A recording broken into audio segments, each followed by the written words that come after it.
good question ပါကျေးဇူးတင်ပါတယ်ကျွန်တော်တို့အဲ့ဒီလိုရှိတယ်မကြိုက်တဲ့လူရှိတော့ influencer တိုင်းဒီကိုသိတာတက်တာကိုလူတွေသိပါစီတော့ဆိုတဲ့စိတ်နဲ့ညဝေရင်နဲ့မဖြစ်လာတာလေအောင်မြင်လာတယ် food influencer အစားအသောက်နဲ့ပတ်သက်ပြီး तू သိတာကို तू ညဝေတာဒါကြောင့်ကျွန်တော်တို့အလေးကအချက်ကကိုနာမည်ကြီးတာမကြီးတာခဏထားကျွန်တော်တို့ကခုနပြောတဲ့အချက်၃ချက်ပဲ influencer ဖြစ်ချင်နံပါတ်1အထွေထွေဘူးသူကပြောဖို့လိုတယ်နံပါတ်2ကိုမှစိတ်ထားကောင်းရှိဖို့လိုတယ်ကိုပြောတာကိုနားထောင်တဲ့သူတွေမှာအကျိုးကျေးဇူးရှိပါစေတော့ဆိုတဲ့စိတ်နာရှိဖို့လိုတယ်ပြီးရင်ကိုက interview ပြောမှဖြစ်တဲ့အတွက်ကိုပြောတဲ့ subject ကအမှားတွေပြောနေလို့မရဘူးဟုတ်လား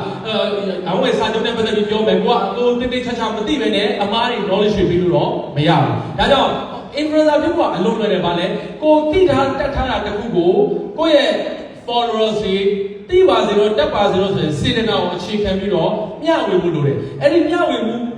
အားကောင်းရင် connecting အားကောင်းမယ်ပေါ့အဲ့ဒီ connecting မှာကိုမျိုးကို connect လုပ်နိုင်ကိုမျိုးအတိုင်းအတာနဲ့အောင်မြင်မယ်တနိုင်ငံလုံးကို connect လုပ်နိုင်ရင်တနိုင်ငံလုံးအတိုင်းအတာနဲ့အောင်မြင်မယ်တကမ္ဘာလုံးကို connect လုပ်နိုင်ရင်တကမ္ဘာလုံးအတိုင်းအတာနဲ့အောင်မြင်မှာဖြစ်ပါတယ်လို့ဒါလေးကိုဖြေကြားလိုပါတယ်ကျေးဇူးတင်ပါတယ်ခင်ဗျာ trust ကတော့အလုံးအရေးကြီးတယ်ကိုလူဖွဲ့စည်းရကျွန်တော်တို့က safe ဖြစ်တဲ့လူဖွဲ့စည်းဖြစ်သိကောင်းတာပေါ့ဟုတ်လားငါလူဖွဲ့စည်းမှာငါအမားတစ်ခုလုံးနေတဲ့တိုင်အောင်ငါ့ကိုထိုးချကြမှာမဟုတ်ဘူးဝိုင်းကူညီပေးကြမယ်ငါရဲ့ရှိတဲ့ senior junior ကလည်းငါ့ကိုပြင်ပေးမယ်ဆိုရင်ဘယ်လောက်စိတ်ချမ်းသာဖို့ကောင်းလဲဟုတ်လို့ချေရေလို့တော့တီးမှကျွမ်းတယ်လို့ပြောလို့ရတာကျွန်တော်တို့ကပညာရေးတစ်ခုကျွမ်းကျင်မှ expert ဆိုတဲ့ကျွမ်းကျင်သူဖြစ်ပါတယ်ကျွမ်းတာလည်းရှိသေးတယ်နော်ကျင်တာရှိသေးတယ်ကျင်တယ်ဆိုတာကျင်နေတာကိုခေါ်တာ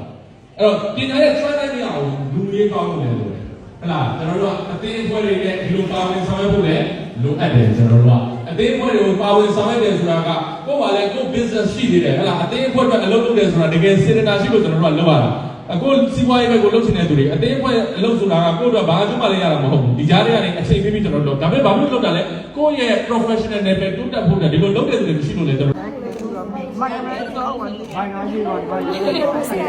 ဟုတ်ပြီဒီလိုပေါ်ကြည့်ပြပါတရားမှာမလာလိုက်အောင်ဆရာသုံးရင်မှာဟုတ်ကဲ့ဆက်လာပါဆရာဒီချက်ကြည့်ပါညီမလေးဒီချက်ကြည့်လိုက်ပါ